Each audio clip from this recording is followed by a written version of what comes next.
es una muy breve biografía del doctor Lander para que apreciemos mucho más lo que es su conocimiento y su sencillez en la explicación de esto que para muchos resultaría verdaderamente complejo.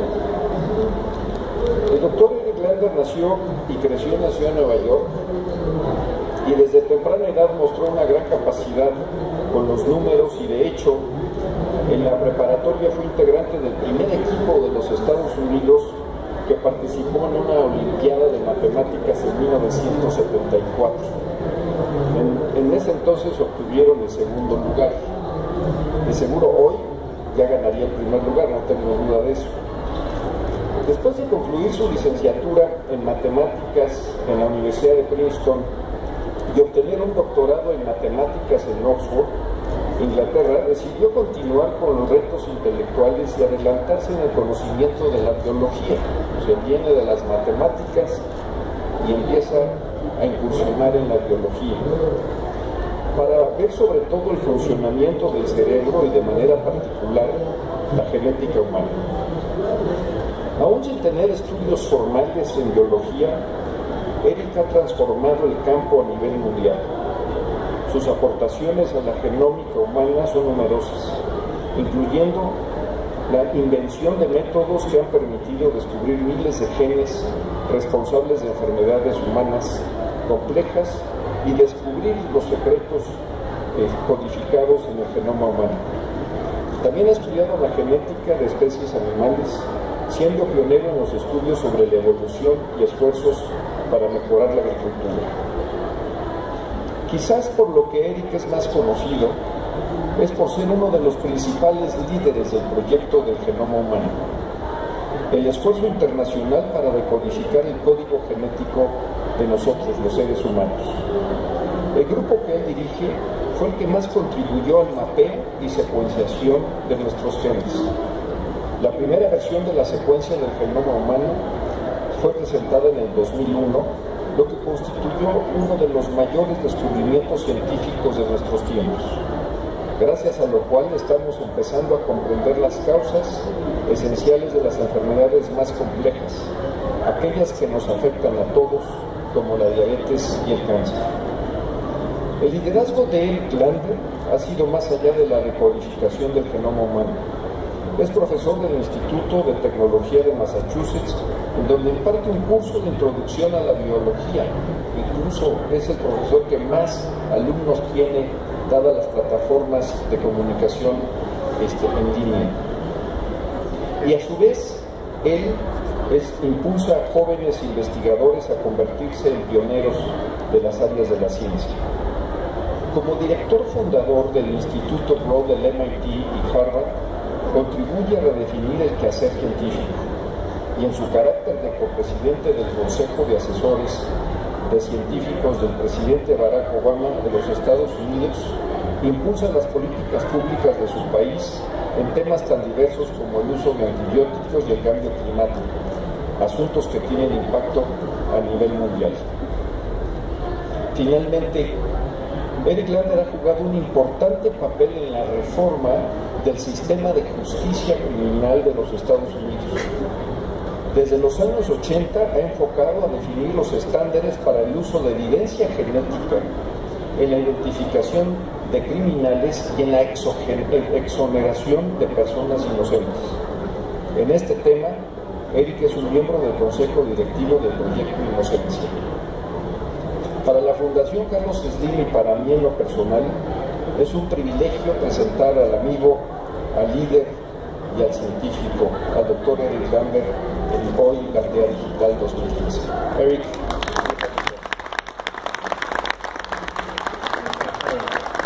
Thank you so much for the welcome. Thank you. It's fantastic to be here at Aldea Digital. And I'm so glad that so many of you came out to listen to the amazing revolution that is going on today in genetics. Really what I'd like to do here at the village today is just tell you a story. Just one story. But it's an amazing story. It's a story of science that has gone over now more than 35 years and taken us from some dreams that scientists had long ago, that we might be able to understand something, to go so much further than we ever imagined might be possible. And that even hints at what will be possible in the decades ahead. So if you'll bear with me, I want to tell you a scientific story without having to use very complicated scientific words and assume you know all the details of science, but I still want to tell you about this amazing scientific story. It starts, if I can have the slides here. Oh, hang on a second.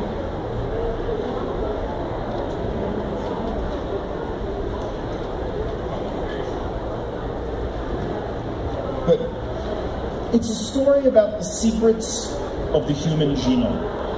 The human genome, all of our genetic information, and how it affects all of us.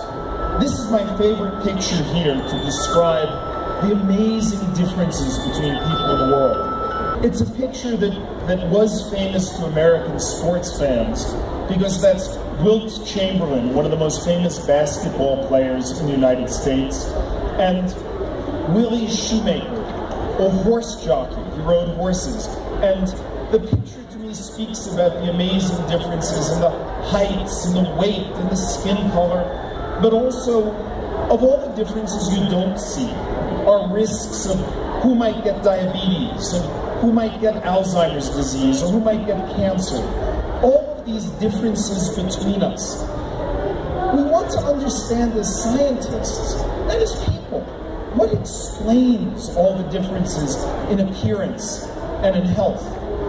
And we know, indeed we have known for most of the 20th century that the differences are explained in significant part by the DNA in our cells, by the genome, by 3 billion letters of DNA information that resides in every one of our cells.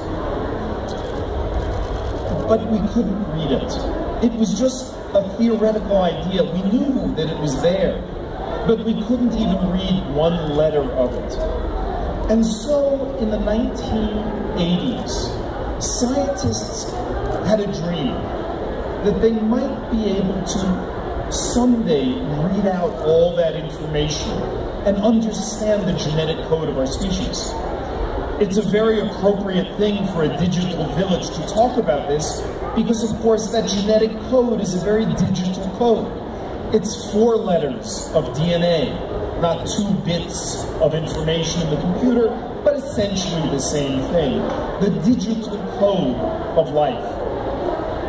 Now, to do that, every science must go through a transformation, where at the beginning it has only a fuzzy idea of the boundaries of the world, and then the picture becomes very sharp.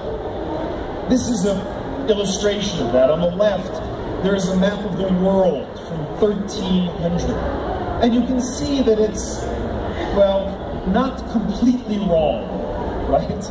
It's mostly crazy, but not completely wrong. You see Europe there, you see Africa. The Americas, of course, are missing because they didn't know about the Americas. Down at the bottom, there's Frigida. So it's a funny map. You wouldn't want to go sailing around with this map, but it was just the beginnings of this map of the world. Of course, today we have the maps of the world that know all the continents, that tell us everything to precision. On your smartphone, you always know where you are. And that transformation from a world without a real map to a world with a complete map is such a change in your mental picture.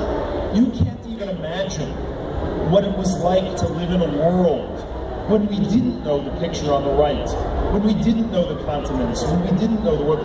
But that was what people used to live with. Well, that was what we lived with in biology. In biology, we had this picture on the left of chromosomes. You could look in the microscope and you could see these physical threads that contained the DNA. They were called chromosomes. But we couldn't read them, we couldn't get anything out of them. And we knew how hard that problem was because the chromosomes together had 3 billion letters of information. We knew that any given gene in the human DNA maybe had 3,000 letters of information. And a mutation, a change that might cause a disease, could affect just one letter. We'd need to find one letter out of 3 billion letters. It is, at least in English we say, like finding a needle in a haystack. But it's actually much worse. If you do the calculation, one needle is much more than 1/3 of a haystack. So it was actually much harder than that. So in the story I want to tell you, chapter 1 is the birth of this era of genomics. So this is in the 1980s, and people still couldn't read the genome, but they began to imagine what would happen if we could read the genome. And they began to develop ideas of how we could use that digital information to discover those genes for disease. There were 3 ideas that were proposed in the 1980s. One was for simple diseases that were caused by just one gene going wrong. You could find those genes by tracing their inheritance in a family and seeing if you found any DNA spelling difference, just a random spelling difference somewhere on the chromosomes that showed the same pattern of inheritance in many families. It's a very simple idea. If the disease is inherited in families in a certain way, and this particular DNA spelling difference is inherited in families in the same way, they must be nearby each other. Even if you don't know what the disease gene is, you can say this must be nearby. Then there was the question of much harder diseases. Diseases like heart disease or diabetes that are not just one gene, but are many genes. And so ideas were proposed for being able to find those genes for common diseases with multiple genes by treating an entire population as if it was a family. Really using much deeper digital information to find the similarities between people who had the disease and those who didn't have the disease, as if they were part of one vast family, even though you didn't have all the parents and grandparents and great-great-great-great-great-great-great-grandparents. And then there was the idea of finding the basis of cancer. Cancer, we knew, was caused by changes in the DNA of a cell that would cause it to keep growing. Well, what were those changes? And the idea was born in the 1980s that if we could read out the DNA of a cancer cell from a person and read out the DNA of a normal cell from that person, we could write down all the changes and begin to see which changes are responsible for cancer. There are actually 3 very simple ideas. They were proposed in the 1980s, and that was when I became involved in this field, and I actually was involved in some of the development of these theoretical ideas, but we knew we couldn't do it unless we had the digital information. Well, little bits of information came along. Some spelling differences were used in 1985 to trace the inheritance of a gene for cystic fibrosis, a genetic disease called cystic fibrosis. And it turned out that a spelling difference on chromosome number 7 showed the same pattern of inheritance as cystic fibrosis in families. But it just meant that spelling difference was nearby. You had to go from the spelling difference to find the gene. And it turned out that even though you had a nearby spelling difference in the DNA, you were still 1 million letters of DNA away. And in those ancient days, back in 1985, you could only move along the chromosome very slowly using the molecular tools of 30 years ago. It was a process they called chromosome walking. One piece of DNA